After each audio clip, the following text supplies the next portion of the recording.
April 7, gumawa ako ng sulat para kay Director General Lasso.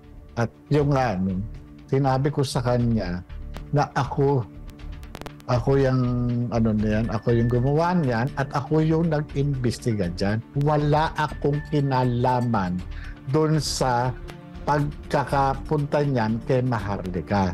Kung meron man, kung sakali man, magsagawa kayo ng investigasyon, willing and able ako na humarap sa inyo. Yun po ang sinabi ko. Sir Jonathan, itong mga pictures po na nabanggit po ninyo, maaari ho ba ninyong maibigay at maipakita yan sa susunod na mga hearing? Kung meron po kayong at least may mga nakuha po kayo doon mismo sa mga larawan na yan. Tinanong ko nga po si Maharlika kung wala pa ba sa kanya. Kasi magkakasama po yan sa folder. Magkakasama po yan. Kung may mga dokumento na nakarating na nakakasama doon sa nakakaloob, hindi po pwede na wala siyang kopya dyan. Di ba? Kasi yung pictures na yan nakalagay doon sa folder kasama nung affidavit, yung deposition ng witness. Kasi yung mga pictures at saka yung deposition ng witness, merong relasyon yung dalawang mga dokumento na yun, mga pictures at saka yan, at itong mga pre-ops at authority to operate, may mga relasyon po sila.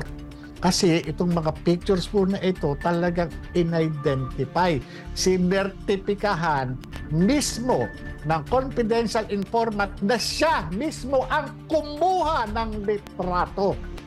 Kung mapapansin niyo po ito, kung balilitaw sa publiko ito, makikita stolen shot po yun. At itong confidential informant po na ninyo, nakausap nyo na po ba nitong huli, bago itong hearing? Hindi na po kami nagkausap, magmula pa po nung matapos yung pagkuha ko sa kanya ng statement, mga ilang araw bumabalik pa yan eh. At yung lumpa pa siya doon sa Legal and Prosecution Service. Nakapalumpa po siya doon sa isang komisyonado o isang abogado na merong authority para mag-administer na oath.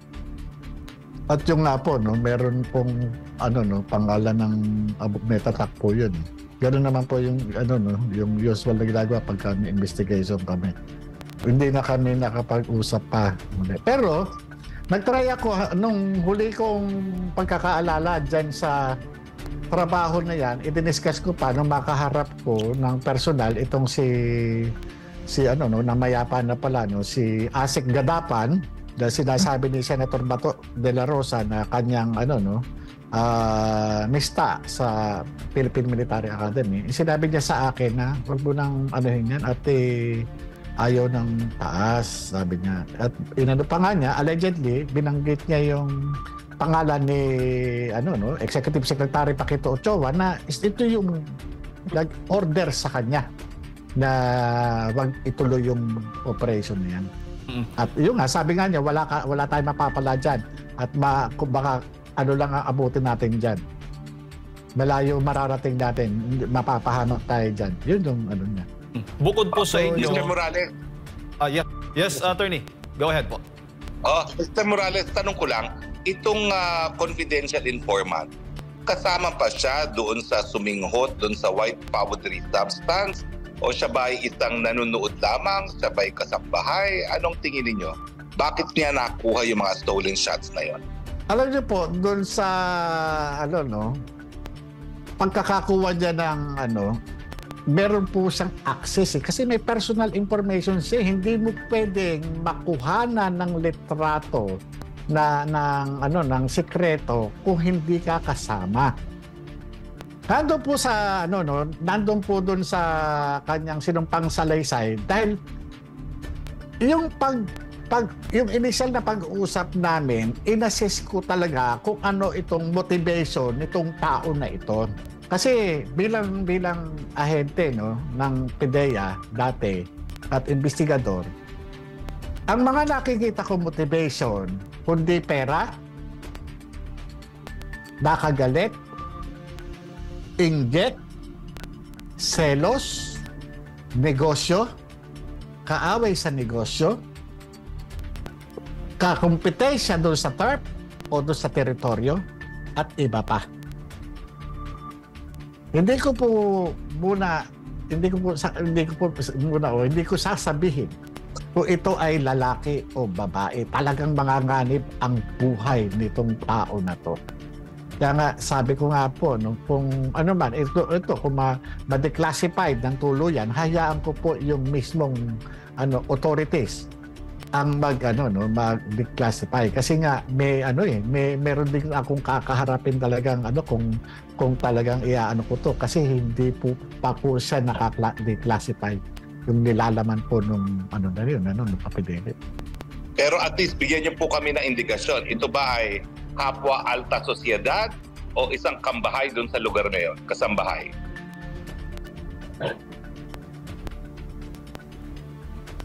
Mamamatay po isang tao. Pasensya na po talaga, attorney. Kasi sa ngayon po, no, kaya nga hindi ko alam. Hindi ko alam kung ano na nangyari doon sa tao, no? Pero matatalito. Kasi hanggang ngayon po, no, magmula po nang lumabas itong issue na ito na ipinulgar ni Maharlika, hindi malayo, talagang nagkakaroon sila ng talagang pag-check. O sila mismo nagkakaanuhan na yan na sino sa atin yung nag-leak nito. Basta yun po ang sinasabi ko, no, na ang motivation ng nagbibigay ng trabaho ay maaring pera, selos,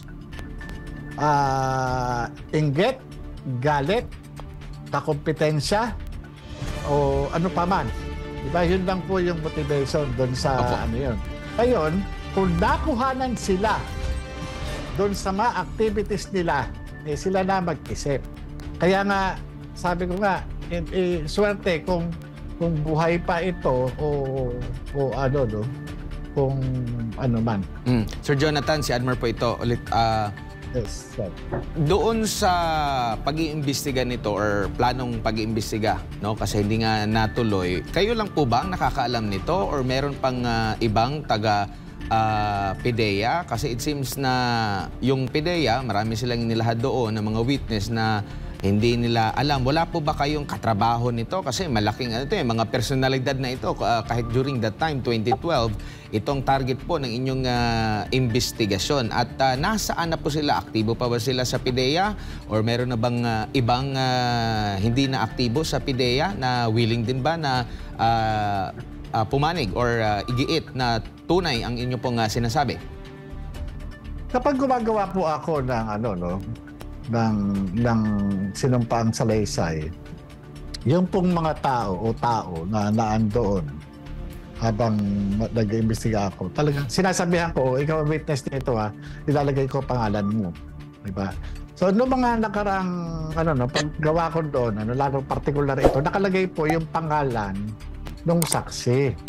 Nakalagay po doon. Ngayon, doon sa ipinresinta ni Director General Lasso na mga dati kong kasamahan, sa akin naiintindihan ko po, naunawaan ko yung pinanggalingan nila, pinanggagalingan na kumbaga sa talagang itatanggi. Yung boss ko na nga lang, nakita nyo na kung paano magkabuhol-buhol . Diba? Tinatanggi niya na nagkausap kami. Later on yun, meron na siyang sinabihan o kasi ang inaano ko dito, sinabihan mo ko na i-deny, tapos sasabihin niya parang may nasabihan nga ako na hindi ko lang matandaan. Ibig sabihin, yung sinasabi ko sa kanya, kaya nga tanong ko sa kanya, sasabihin na ba natin? Kasi ang inaano ko kay Director General Lasso na bago itong hearing, merong nagkaroon ng pag-uusap. Merong mga nag-usap. Nag-usap yung mga dating magkakasama. Nag-usap yung dating magkatrabaho. Ano pinag-usapan? I-deny na lang yung dokumento para wala ng gulo. Opo. Sir Jonathan, bago lang si attorney ulit, siguro kung okay na yung kanyang linya. Ito bang dokumento na ito, nakikita mo na ito rin yung sinasabi ni dating Pangulong Rodrigo Duterte na nabanggit niya na meron siyang nakitang dokumento rin way back noong mayor pa po siya ng Davao City. Tingin mo ito lang yon o meron pang ibang mga dokumento rin na nagsasaad din dito sa alleged na paggamit ng illegal na droga ng ating Pangulo? Naniniwala po ako na mukhang kapareho o unless na yung nagsabi sa kanya gumawa ng gumawa ng report o special report. Pero kung mababalikan ninyo yung sinasabi ng dating Pangulo, bagamat Bisaya, pero yung pangalan ng Maricel Soriano, yung pangalan ng presidente at yung institusyon ng PIDEA na may i-re-rate sa ko po ito po yung mga information na nakalagay doon sa folder. Ito po yun na naandun sa IIS.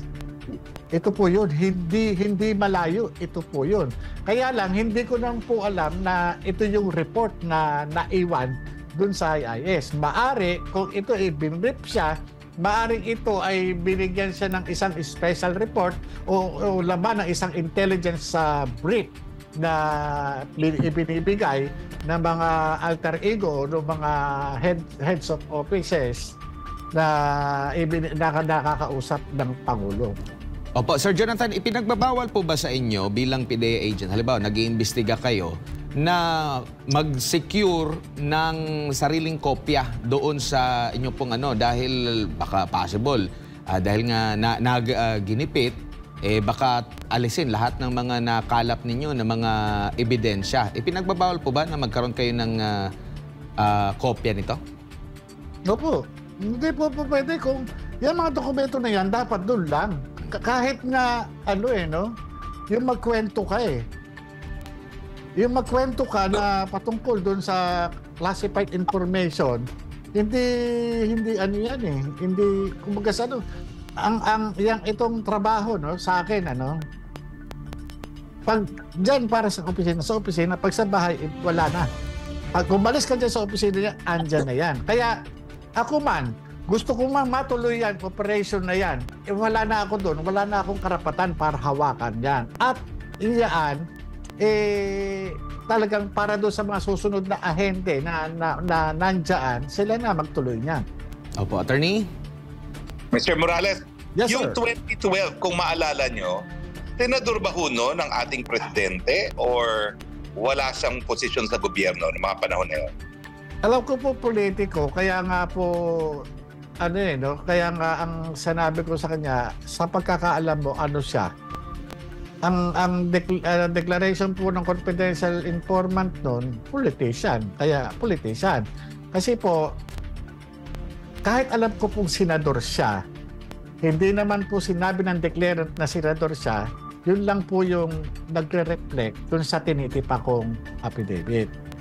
Kung ano lang po yung sinabi. Anong pagkakakilala mo sa kanya? Ano ba siya? Politician po, yun. Maliban dito, ano pa ang pagkakakilala mo sa kanya?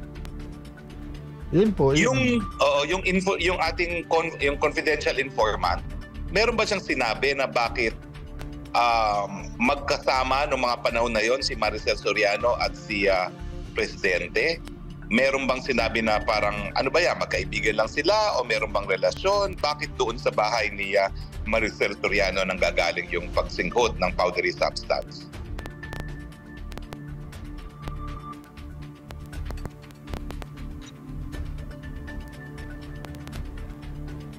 Meron ba ho? Other than magkakilala sila, meron bang sinabi na special reason kung bakit doon mismo sa pamamahay ng artista nangyayari? Parang wala ata. Hindi, basta ang lang, yung mga tao na kasi naka-focus lang po kami doon sa mga litrato Yung wala, parang wala ako natanong po na gano'n.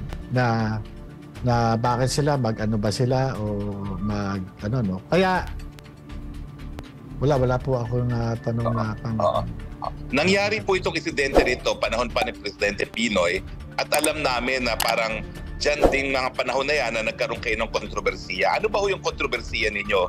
Dahilan kung bakit kayo ay natanggal sa PIDEA? Ito po yun, Yung kontrobersya na yung una nagpumutok dun sa PIDEA po, no? Ito po yung na meron kami natuklasan na isang grupo ng mga na malalaking drug trafficker na nag-ooperate sa Binondo. Ganon din sa ginagamit nila, no, yung National Bilibid Prison na bilang kanilang mga yung distribution. Doon nandiyan yung kanilang yung mga nakakulong doon na mga high profile inmate, yun yung ginagamit nilang mga marketing officers. Ngayon, katulong ng Anti-Money Laundering Council, natuklasan po namin yung accumulated na sales ng sindikato ay umaabot sa 200 billion pesos. So, yun po, kami ng nagkaroon ng asset preservation order at ang inabot ng alang po ng freeze order ay 130.4 million. So, tinrabaho namin yung mga personalities sa likod niyang Binondo Drug Cartel at nagkaroon po kami ng pagkakataon na maaresto yung isa doon sa mga financier. Nahuli ko po yun doon sa NAIA, Terminal 3, matapos itong magkaroon ng warrant of arrest. At yung isa na bypass ko doon sa May Timog, ako po mismo yung post buyer. At yung isa ay nahuli ko mismo doon sa DOJ nung paatin siya ng preliminary investigation. So, patapos po noon, mahuli namin yung pinaka isa sa mga financier. Ang ginawa nitong sindikato, kasabwat yung iba sa gobyerno at merong taga-media, pinailan kami ng 8 million extortion na So, sumambulat po yun sa publiko, nagkandak ng investigation ng NBI at umatin naman po kami, sinabit naman namin ang sarili namin at dahil nga malakas yung pressure, ipinail ito ng DOJ sa ombudsman at yung sa court ng Quezon City. Na-exonerate naman po kami doon sa extortion na yun sa ombudsman. Ganoon din po sa Quezon City, na-dismiss naman po yung kaso. Ngayon po, dumating po yung point na hindi na namin maintindihan yung liderato ng PIDEA, particular dito doon sa Deputy Director General. Ito po yun. So, talagang grabe yung disappointment ko doon at saka doon sa kasulukuyang Director General si ano ba pangalan nito? Inalisan kami ng karapatan na manghuli. Nirelieve kami doon sa IIS, nilagay kami sa regional office ng NCR.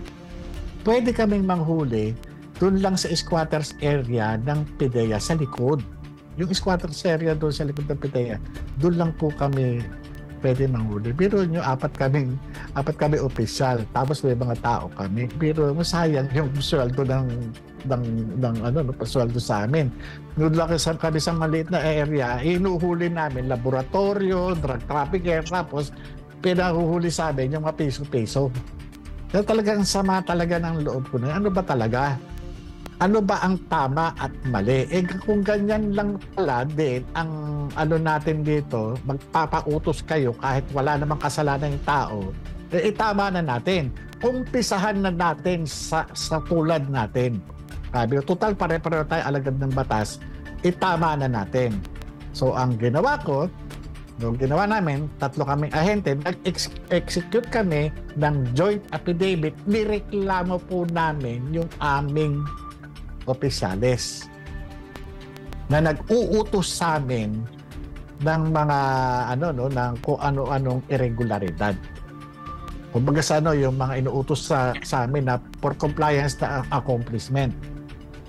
So pinail namin sa IAS yun, at ito namang IAS, sa halip na umaksyon, kami pa yung pinin-down kasi masisira daw yung agency.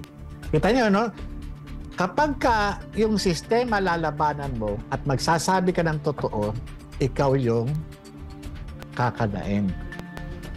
Dahil nga nakapag-execute na ako ng affidavit, pag upo ko sa korte, sinabi ko yung totoo. Dahil hindi ko na matiis yung taong nagtutusa na wala naman talagang kasalanan. Alagad ka ng batas eh. Kung ikaw alagad ng batas, dapat ikaw yung nagtatanggol dun sa karapatan ng tao na yun. Diba nga, ako nangyari na sa akin. Nag-iisa akong pulis, meron nag-aamok, naghahapol ng panaksak sa isang palengke ng Pasig. Iniharang ko po yung sarili kong buhay. Mamamatay siya o mamamatay ako. Napatay ko siya. After less than or more or less 5 years, acquitted po ako. At ginawa ko po uli yun. So, para sa kaalaman po.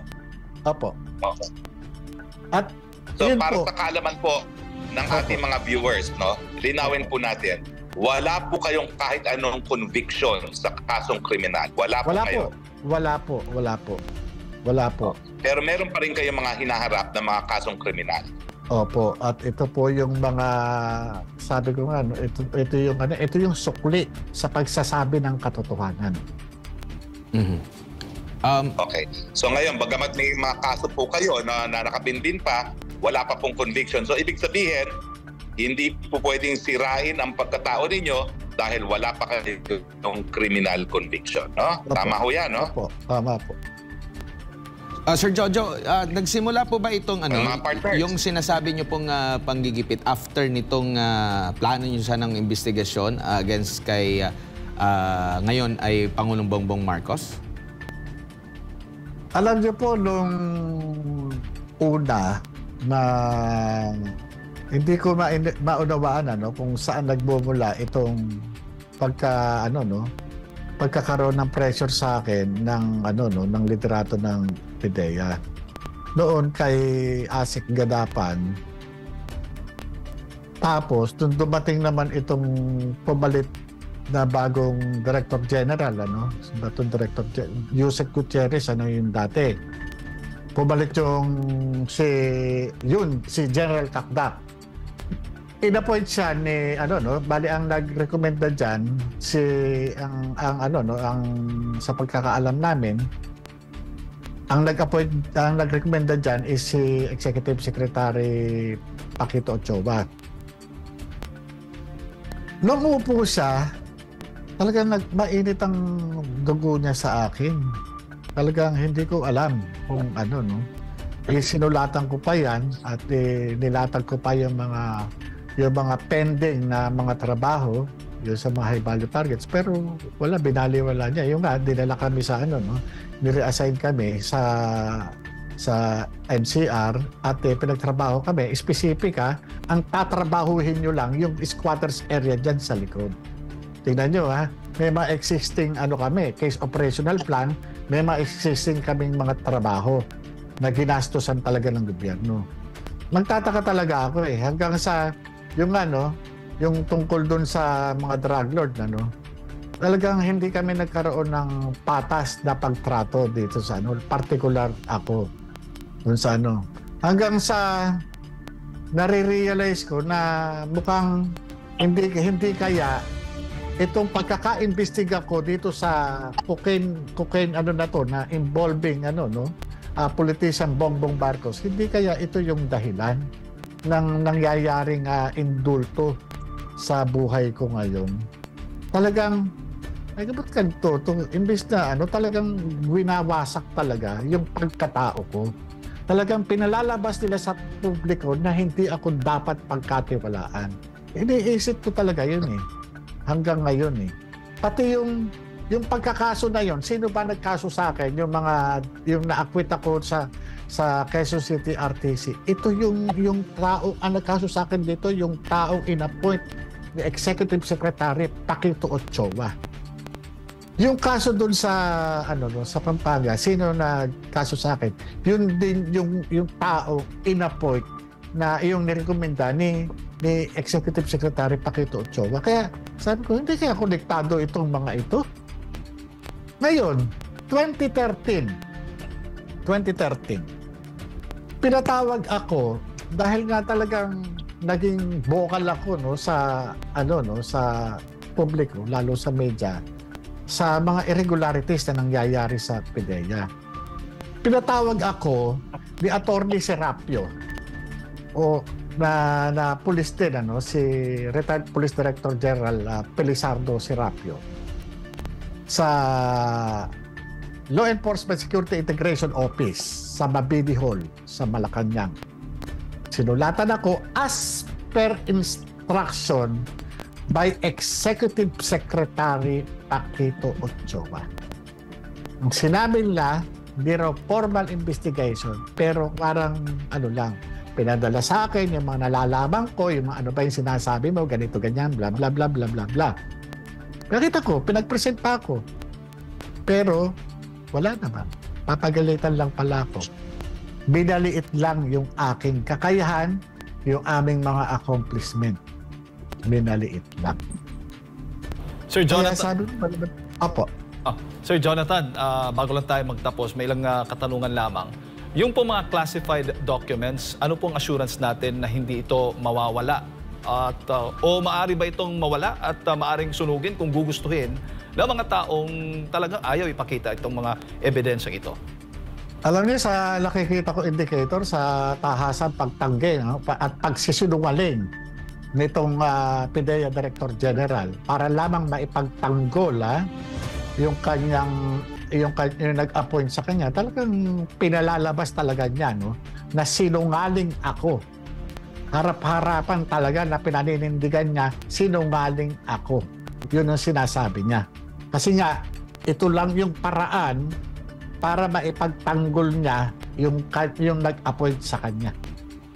At kaya yung sa pagsisinungaling na talaga na sinasabi niya walang ganyan, hindi nag-exist. Kaya nga ang sabi ko kahapon sa hearing, ano yung hawa? Ano yung pinapakita? Ano yung sinasabi ni Pangulong Duterte? Kasi yung trabahong Maricel Soriano, Bongbong Marcos diyan sa paghitip ng suspected illegal drugs. Ako nag-imbestiga diyan Kaya iyon, kumbaga sa kung mismong si Pangulong Duterte, inilaglag nitong mga taga-PDEA. Saan ba naman kayo nakakita? Kaya ang itatanong ko dun sa May 7, sino ang mas credible? Itong nagpapanggap na tumatayong abogado sinasabi ng confidential informant na politician na si politician Bongbong Marcos na sinasabi ng confidential informant na humihitit ng dangerous drugs, sumisingot ng dangerous drugs, o si Pangulong Duterte?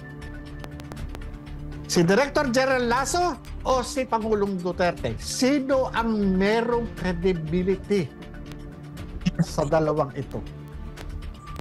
Sir Jojo, bilang panghuli na lang, after po nitong maisiwalat, kamusta po ang inyo pong pamumuhay sa kasalukuyan po? May mga banta po ba na kayong natatanggap after mangyari po ito, after ng inyo pong paglantad? May iba rin bang mga media entity na nag-i-interview sa inyo para lubos na makuha yung mga impormasyon pa?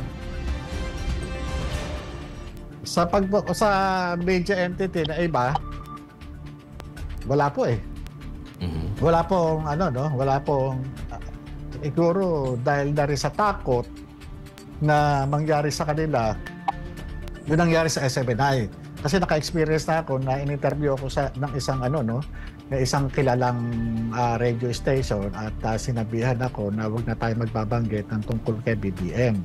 Kasi minsan ako na-interview no March 17, tinanong ako nung isa doon sa dalawang host ng programang panggabi, sa inyong grupo, meron ba kayong listahan na sabi ko na mga tao na personalidad na na gumagamit ng na involved sa illegal drugs. Sabi ko, meron. Sa mga politiko, sino ang pinakamataas na politiko ang meron na nasa listahan nyo? Sabi ko, presidente.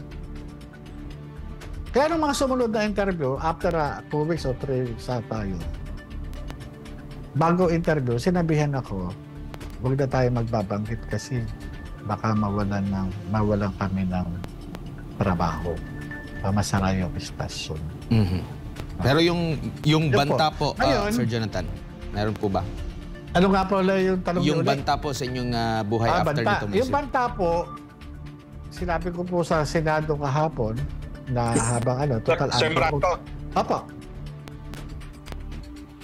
Alam po. Sige po, Sir Jonathan, go ahead po. Ayun, sinabi ko po nga po nung pinakahuling hearing, sabi ko walang ibang tao na mag-iinteresan kasi sinabihan po ako ni Senator Bato de la Rosa na mag-ingat ako, baka may mga ibang grupo na pag-interesan ako para palabasin daw na si Pangulong Bongbong Marcos ang may kasalanan. Sabi ko wala naman akong alam na ibang tao na po pwede mag-interest sa akin kundi mismo si Pangulong Bongbong Marcos dahil dito sa issue na ito. Dahil dito sa ginawa kong pag-iimbestiga at pagkuha ko ng statement sa confidential informant na itinuturo siyang sumisinghot ng cocaine kasama itong ibang personalidad kabilang si Maricel Soriano. Kaya wala akong ibang tao na naiisip na maaari mag-interest laban sa akin kundi ang Pangulong Bongbong Marcos lang. Kaya nga sabi ko, ito trabaho lang po. Huwag po kayong magagalit sa akin. Kung meron man na dapat patunayan na kayo malinis, dapat patunayan nyo sa pamamagitan ng ng pagharap sa Senate investigation or pagsasubmit sa sarili nyo sa isang scientific method. Ito po yung mag-undergo siya ng hair follicle drug testing. Yun po. Patunayan nyo sa tao na malinis kayo. Hindi totoo yung sinasabi ng ahente na yan. Sinungaling yan. Ito, magpapadrug test ako sa harap ng sambayan ng Pilipino. Diba? Sana ganun eh. Attorney?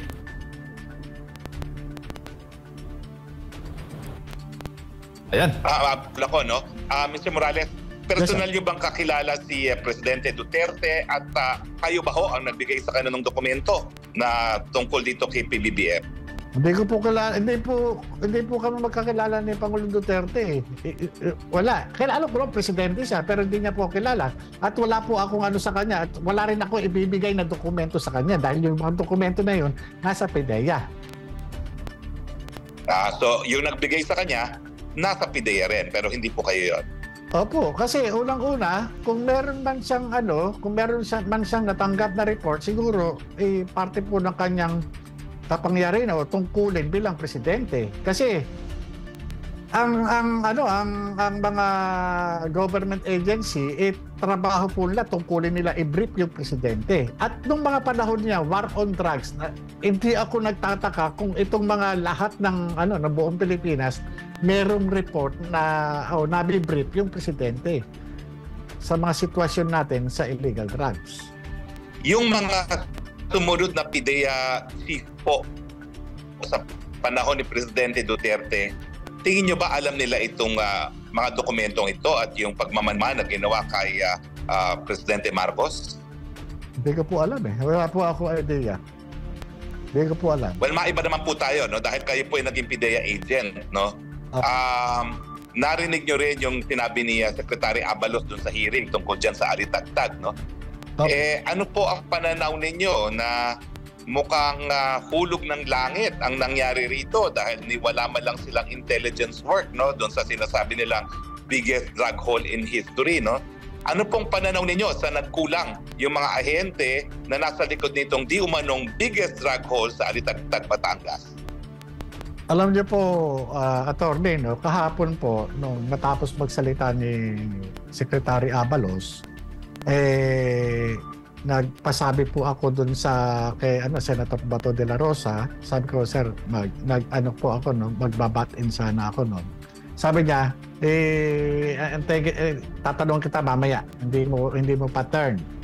Pero may mga ano po, no, meron akong mga tanong sana kung yung bang ginawang pagkakahuli doon sa ano no, doon sa mga shabu na yon, ito ba ay checkpoint o ito ay anti-drugs operation? Kasi iba't iba po yung mga lumalabas, merong sinasabi na meron sa social media na ang sinasabi si Secretary Abalos di umano yung nag-post noon na nagkaroon ng buy-bust operation. Meron naman nagsasabi na ito ay checkpoint. Meron naman nagsasabi ito ay nagkaroon pa ng hot pursuit operation. O meron nagsasabi na ito ay random checkpoint. Bilang isang dating alagad ng batas, binabalikan ko yung kung paano yung mga legal na proseso o mga legal na kadahilanan kapag mayroong mga mayroong mga nagaganap na paghuhuli doon sa checkpoint. Kasi sa checkpoint, sa pagkakatanda ko, dapat merong andyan yung plain view doctrine eh. Di po ba? Tama po. Pag hinarang ang sasakyan, ang po pwede lang na gawin ng isang peace officer, yung titingnan lang kung ano yung nakikita niya na abot ng kanyang paningin. Hindi kami po pwede na basta sabihin doon sa occupant ng sasakyan, buksan mo ito, buksan mo yan, buksan mo yan. Kasi wala kaming wala kaming authority para magdikta ng ganun dahil kinakailangan court order o yung search warrant. Kasi pagre-requestan na po yun. Unless otherwise po, kung meron itong na-commit na krimen o meron siyang initial violation na na-commit. Ngayon po, kung sinasabi naman ito ay anti-drugs operation, yung bang nag-conduct ng anti-drugs operation na nasa checkpoint, sila po ba ay deputized ng PIDEA? Kasi lahat ng mga anti-drugs unit, deputized ng PIDEA yan. Kaya nga hindi ko mo ikaw NBI ka, hindi ko mo ikaw ay PNP, basta na lang ikaw ay magkakandak ka ng anti-drugs operation. Unless ito ay mahuli mo ng talagang in flagrante. Kumbaga talagang lang, kumbaga aksidente. Pero kung ikaw sasabihin na ikaw ay nagkandak na anti-drugs operation, dapat deputize ka ng PIDEA. Pag deputize ka ng PIDEA, armado ka ng pre-operation and coordinating sheet o meron kang authority galing sa PIDEA. Ultimo nga kami, PIDEA agents na. Required pa kaming kumuha ng pre-ops and authority to operate. Di ba? At iyan ipapasok namin sa National Operation Center o sa Tactical Operation Center para po iyan lagyan ng control number at bibigyan kami ng Certificate of Coordination. Ito po yung presumption of regularity na talagang lehitimo yung aming gagawing operation. Di ba? Kaya ito, ano ba ito? Aksidente sa pamamagitan ng checkpoint? Papaano? Hindi po pwede kasi nasabi, nasabat namin to, ganito, ganyan ka, hindi po pwede. Dahil yan, pagdating sa korte niyan, iisa-isahin yan, hihimayin yan. Kung paano kami ginigisa ng mga defense counsel, yun yung ganun mga experience namin. Kaya hindi po ganun kadali yan. Madali, sasabihin lang sa sa media, magiging media mileage. Pero pagdating sa korte, kawawa uupo dyan. Well, yung dun po sa timbang, no? Ito po, presidente pa nagpunta ron at nag-anunsyo, 1.9 tons. Ano ba ang SOP dyan, no? Pag nahuli, hindi ba ang unang-unang gagawin ay titimbangin? At ang pangalawang tanong ko, paano po kaya nila nalaman na shabu yun? Meron kaya silang instant laboratory na isinet up doon sa Alitagtag checkpoint? Kasi by plain view, hindi mo naman malalaman kung shabu yun or tawas. Tama po kayo. Kasi hindi po pwede sabihin, yung ganong kalaking nakita naman natin nung sa report na meron po na yung sa likod binuksan. Nakita naman natin nakapakete, naka-bulk yung Kumbaga sa walang kakayahan ang kahit na sinong tao, kahit na ekspertong ahente o operatiba ka isasabihin mo sa korte na unang tingin ko pa lang drugs yan.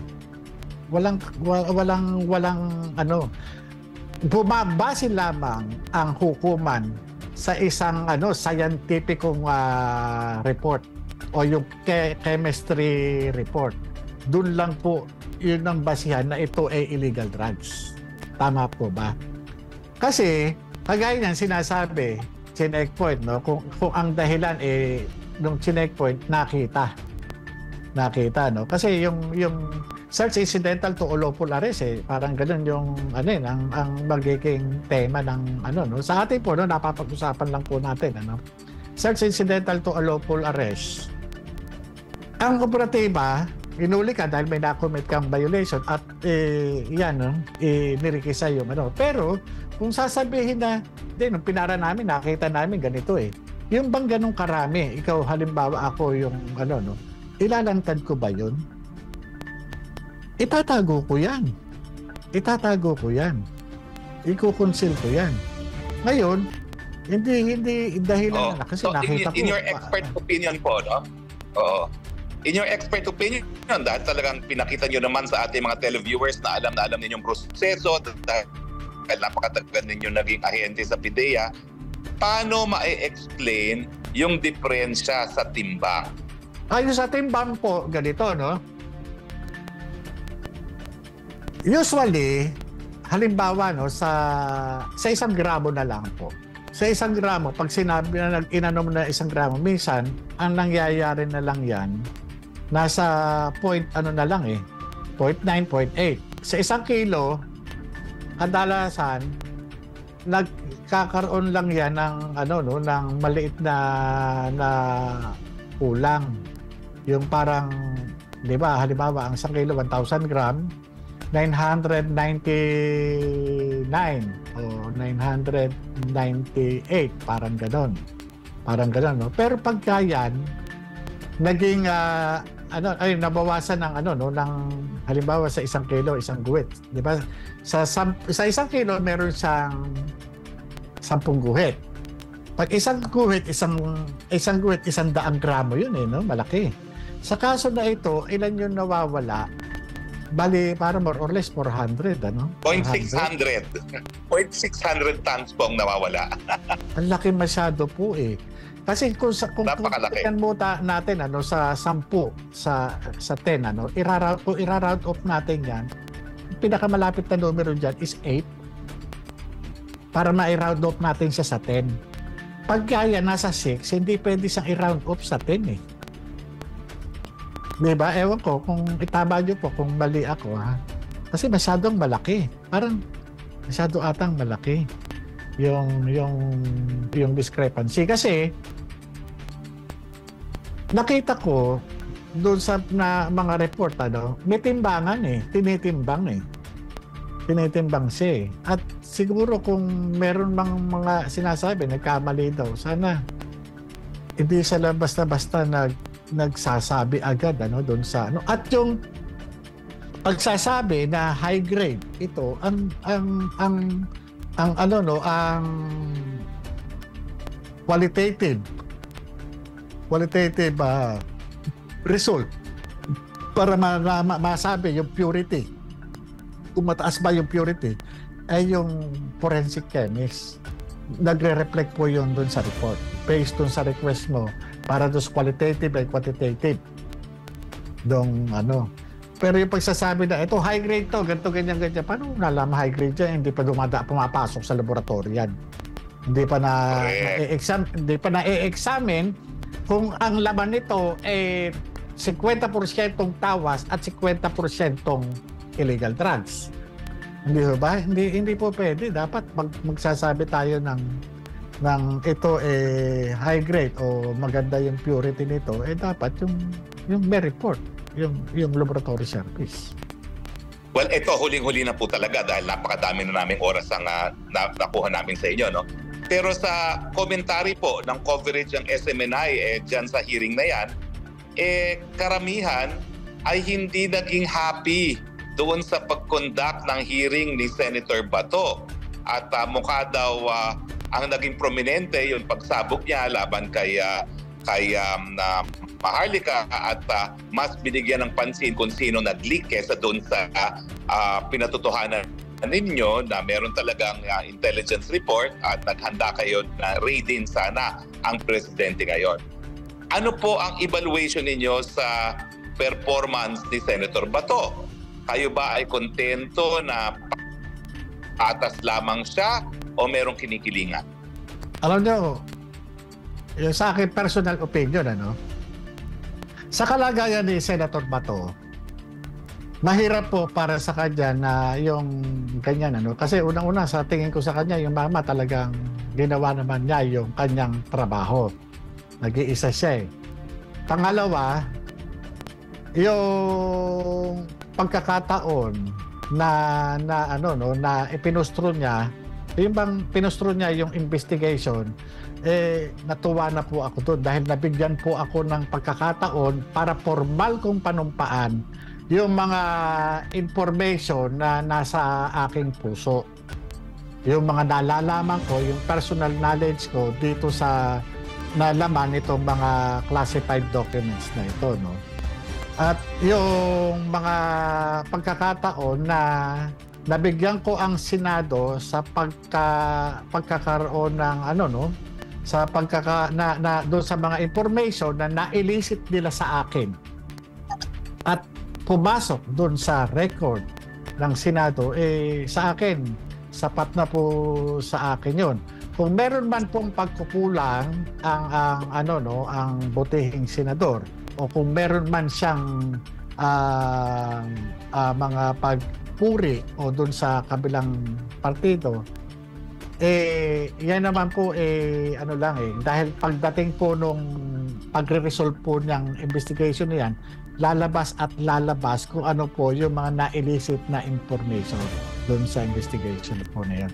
Sana po, kung ako sa akin lang po, bigyan na lang po natin ng benefit of the doubt yung tao at mahirap po para sa kanya dahil ang issue rito ay yung involvement ng sinasabing na yung presidente daw ay di umano ay bangag o gumagamit na base doon sa confidential informant. Mahirap para sa kanya dahil nga siya ay identified doon sa dating Pangulo. Mahirap po din sa kanya na para bang ginagawa niya lang yung investigasyon para sa ang magbe-benefit is yung dating Pangulo. Mahirap po para sa kanya. Sa tingin ko lang po, sa akin, personal na opinion ko lang po yun.